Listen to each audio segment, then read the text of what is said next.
दोस्तों, BA part first इकाई 4 में बाजार के स्वरूप एवं बाजार के प्रकार पढ़ेंगे हम। पहले हमने पढ़ा एक उत्पादन के लिए, उपभोक्ताओं के लिए, तो उनके लिए एक बाजार की आवश्यकता होती है। सामान्यतः बाजार का अर्थ एक ऐसी जगह या तो स्थान से लगाया जाता है जहाँ क्रेता एवं विक्रेता आकर एकत्र होकर वस्तुओं और सेवाओं का क्रय विक्रय करते हैं। लेकिन अर्थशास्त्र में बाजार का अर्थ बहुत व्यापक है। बाजार को एक जगह या एक स्थान नहीं मानकर वाणिज्य क्षेत्र माना गया है।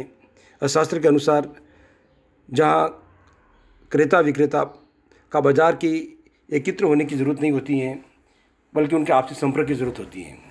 इस संबंध में प्रोफेसर स्टोनियर और हैग ने जो उनकी परिभाषा दी है वो ज़्यादा उचित है।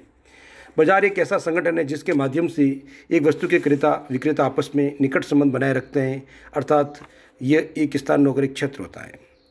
बाजार में शॉपिंग मॉल है, किसी विशेष स्थान जगह है को नहीं लिया जाता है। अर्थशास्त्र में बाजार एक ऐसा तंत्र है, मैकेनिज्म है, यह एक ऐसी व्यवस्था से लगाया जाता है जिसके अंतर्गत वस्तुओं और सेवाओं के क्रय विक्रय हेतु क्रेता व विक्रेता आपस में संबंध बनाए रखते हैं।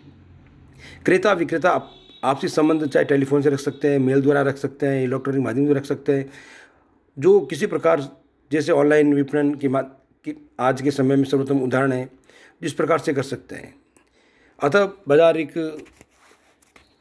स्थान नौकरी क्षेत्र है, एक प्रकार का मैकेनिज्म है, व्यवस्था है।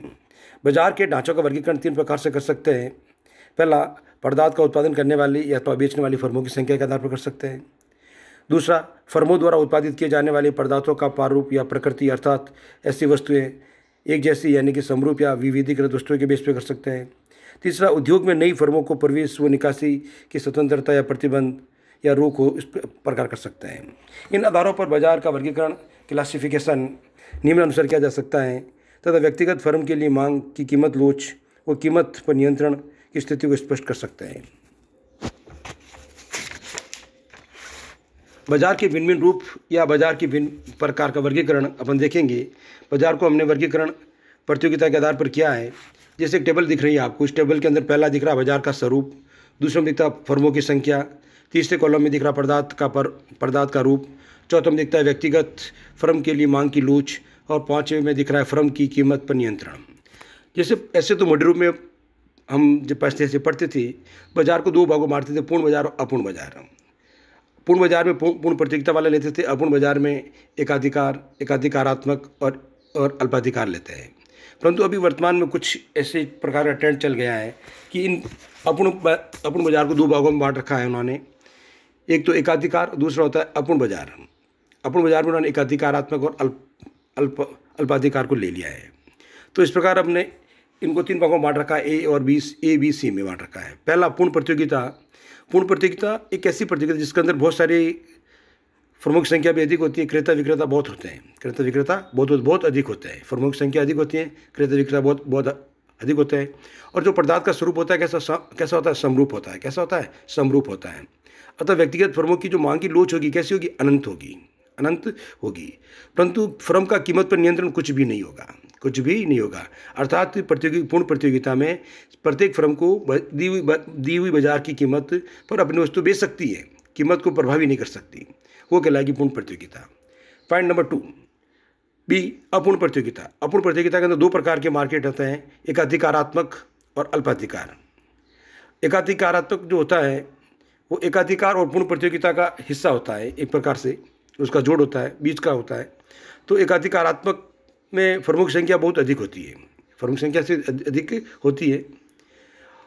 और पदार्थ का जो स्वरूप होता है विविधीकृत पदार्थ होता है, लेकिन एक दूसरे के निकट स्थानापन्न होते हैं। जैसे कि बाइक ले लीजिए, होंडा की आती है, हीरो की आती है, सब एक, परंतु हीरो की बाइक पर हीरो का अधिकार है और होंडा की बाइक पर होंडा का अधिकार है।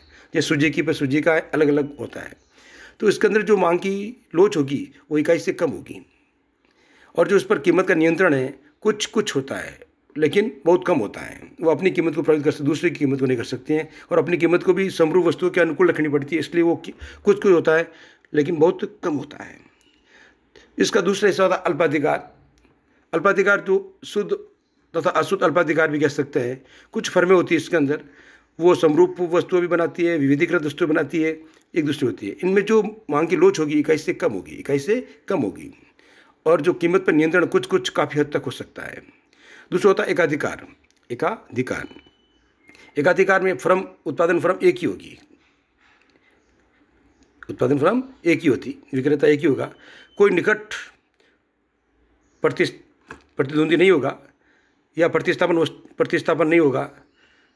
और इसकी मांग की लोच कैसी होगी? शून्य होगी। कैसी होगी? बहुत शून्य होगी। और कीमत पर नियंत्रण उसका पूरा होगा, एक अधिकार है उसका। तो इस प्रकार के मार्केट को अपन बांट कर पढ़ सकते हैं। अब हम अलग अलग मार्केट के बारे में पढ़ेंगे। पहला थोड़ा सा इसमें ले लेता हूँ, पूर्ण प्रतियोगिता।